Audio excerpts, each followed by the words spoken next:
وقل لعبادي يقولوا التي هي أحسن إن الشيطان ينزغ بينهم إن الشيطان كان للإنسان عدوا مبينا۔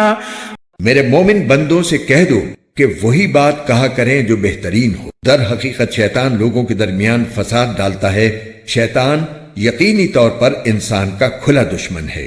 ربكم اعلم بكم ان يشاء يرحمكم او ان يشاء يعذبكم وما ارسلناك عليهم وكيلا۔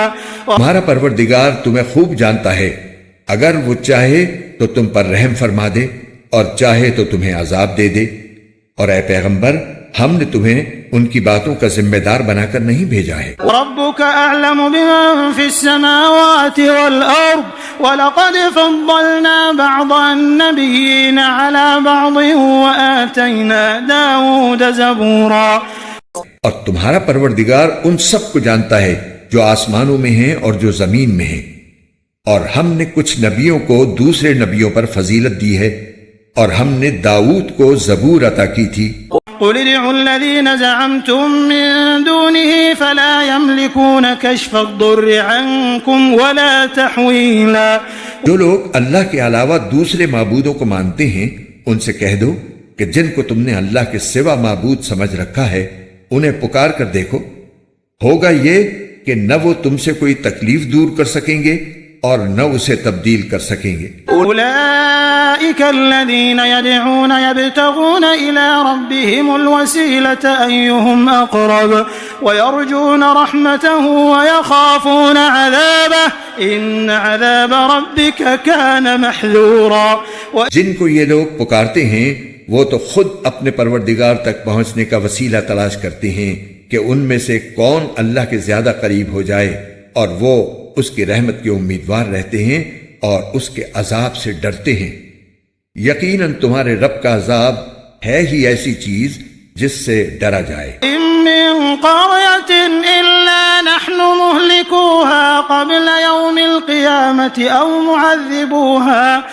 معذبوها عذابا شديدا كان ذلك في الكتاب مسطورا۔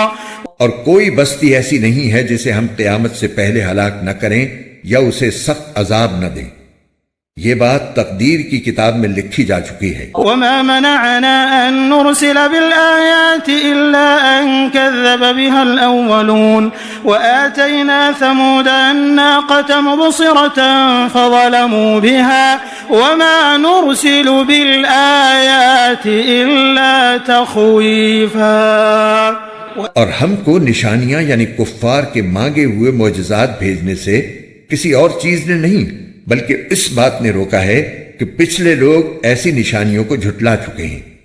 اور ہم نے قوم سمود کو اونٹنی دی تھی جو آنکھیں کھولنے کے لیے کافی تھی، مگر انہوں نے اس کے ساتھ ظلم کیا، اور ہم نشانیاں ڈرانے ہی کے لیے بھیجتے ہیں۔ اذ قلنا لك ان ربك احاط بالناس وما جعلنا الرؤيا التي اريناك الا فتنة للناس والشجرة الملعونة في القرآن ونخوفهم فما يزيدهم الا طغيانا كبيرا۔ اور اے پیغمبر وہ وقت یاد کرو جب ہم نے کہا تھا کہ تمہارا پروردگار اپنے علم سے تمام لوگوں کا احاطہ کیے ہوئے ہے، اور ہم نے جو نظارہ تمہیں دکھایا ہے اس کو ہم نے کافر لوگوں کے لیے بس ایک فتنہ بنا دیا، نیز اس درخت کو بھی جس پر قرآن میں لعنت آئی ہے، اور ہم تو ان کو ڈراتے رہتے ہیں لیکن اس سے ان کی سخت سرکشی ہی میں اضافہ ہو رہا ہے۔